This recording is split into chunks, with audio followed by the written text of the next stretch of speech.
My name's Lauryn Lasci, and I did my video on COPD and chest tubes.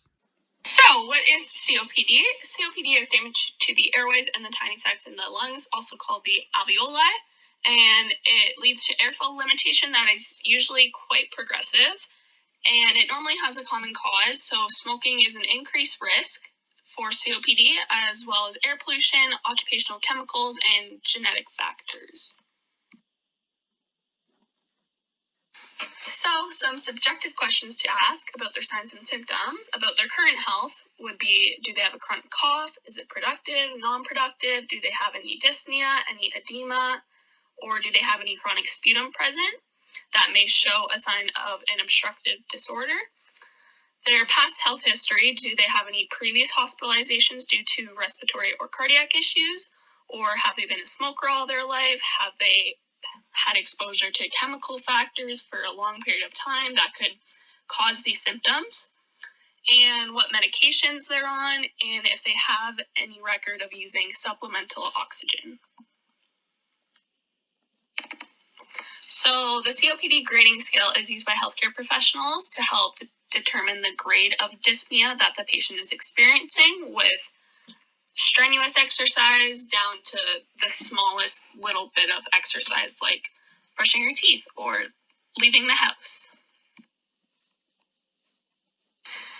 This is another way to determine the class of dyspnea that your patient is experiencing as well. So, signs and symptoms on inspection of a COPD patient, they will have a barrel chest, which is an over-distension of the lungs, which increases the antero-posterior diameter of their chest, as you see in the bottom right. You will also visibly notice that they are having trouble breathing and using their accessory muscles to help them breathe. You see that in the bottom left. And most COPD patients will use the tripod position, which helps them breathe easier, but you will also notice rapid and shallow breathing along with pursed lips. That's the two top pictures there. And you also know some weight loss and anorexia. Their skin color will be a pallor, ruddy color, and their integrity will be quite poor because of the decreased oxygen, and it is very easily bruised. So, signs and symptoms on palpation. You would feel for the tracheal position and you would notice a downward tug. For range and symmetry, you would feel the chest and notice that there is a decreased range of inspiration because of this hyperinflation and a very prolonged expiration phase. And you would feel for tactile phremitis, which in COPD patients, the vibrations are increased because the lung tissue is very dense and has lots of air in it, causing it to be inflamed. So, signs and symptoms on percussion, you would hear a hyperresonant sound, which means there's too much air present in the lung tissue, and because of this obstructive airway, the air cannot get out, which is causing the hyperinflation. You would also know a diaphragmatic excursion, which is the level of dullness on percussion with inspiration and expiration. And in COPD patients, it would be decreased because it is hyperinflated. Signs and symptoms on auscultation, you would hear rhonchi, which are low-pitch rattling sounds, which almost resembles a snoring sound. And this is caused by the excessive amount of secretions that cannot get out. You would also notice tachycardia and a possible dysrhythmia. The patient would also show signs of JVD, jugular vein distension, and the patient would have a very prolonged expiratory phase because they have so much air that they cannot get out. They're taking very small inspirations and large expirations.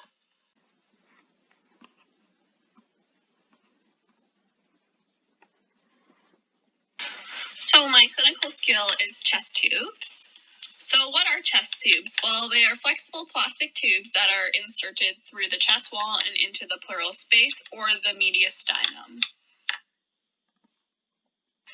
Chest tubes can be used for trauma, disease, or surgery due to air, blood, or fluid leaking into the intrapleural space, causing a disruption in the negative pressure. A pneumothorax is the collapse of lung tissue caused by collection of air in the pleural space. There are 3 different types. So the first one is an open pneumothorax, and this results from external injury through the chest wall and into the pleural space. This could be from a penetrating chest trauma, a GSW, a knife wound, and it's usually called a sucking chest wound, which is the sound of air moving in and out of the wound as the patient breathes. The second one is a closed pneumothorax, and this results without external injury, which could be the cause of a rupture of emphysema bleb on the visceral pleura of the lung, perforation of the esophagus, or nicking visceral pleura, or even secondary lung injuries such as abscesses or fractured ribs. And the third one, a tension pneumothorax, is when air can enter the pleural space but cannot escape via the route of entry. This is a medical emergency, and this can be caused by prolonged kinking or clamping of a chest tube, mechanical ventilation, CPR, or patients with chest trauma, fractured ribs, invasive thoracic bedside procedures, etc.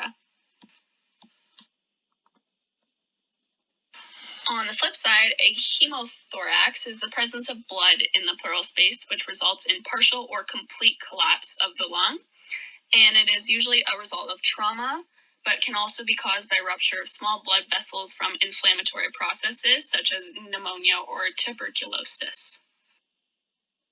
So some similarities between the two, they both result from an injury, so it could be chest trauma, surgery, external injury, or without external injury. Puncture wounds that result in an open pneumothorax can also develop into a hemothorax if more blood accumulates than air. They also have very similar clinical symptoms. So the differences between the two is that a pneumothorax on percussion will have a hyper-resonant sound because of the air, and a hemothorax will have a dull percussion because of the fluid buildup. And a pneumothorax is a collection of air in the intrapleural cavity, while a hemothorax is blood collected in the intrapleural cavity. So caring for patients with chest tubes, you should check the tubing connections and re-tape as needed every 4 hours, as the tape can irritate the skin, and if a tube becomes kinked or coiled, it can just mess up the whole system. You should also be completing an input and output of drainage for the patient, and be monitoring for any air leaks, chest x-ray results, oxygen sats, and peak airway pressures. And you should also be reporting any alterations immediately to the designated healthcare provider. You should also ensure bedside collection never goes above the chest level, because if it does, then all the fluid that just came out will rush back in. Some safety checks you should be doing is documenting your patient's baseline vitals, their lung sounds, and respiratory status, because changes often indicate a malfunction in the chest drainage system. You should also be monitoring for proper function of the drainage unit. You should know the amount and color of expected drainage. So a sudden decrease in amount of chest tube drainage can indicate a possible clot or mechanical obstruction, such as thick drainage caught in the chest tube. And you should also notify the designated healthcare provider when there's a sudden increase of more than 250 milliliters of drainage over 1 hour, because this can indicate fresh bleeding from the thorax. Drainage from the pneumothorax is generally limited only because it is mostly air that is built up in the lung rather than fluid, intrapleural space. Some drainage characteristics to be looking out for. So drainage from a recent open chest surgery is initially bright red and gradually becomes serous as post-op course continues. Blood-tinged fluid usually indicates malignancy, pulmonary infarction, or severe inflammation. Frank blood indicates a hemothorax, and pus indicates an emphysema, which is a collection of pus in the pleural cavity, and drainage is pus-colored. So chamber systems, the first one is a waterless system, and this is an indicator for fluctuations for patients' inspirations and expirations. And suction control indicates the amount of suction that the patient's intrapleural space is receiving. The second one is a water seal system, and this is bubbling in the water seal chamber and bubbling in suction control chamber when you're using it. And the bubbles expected from the chamber are from air present in the actual system and in the patient's intrapleural space.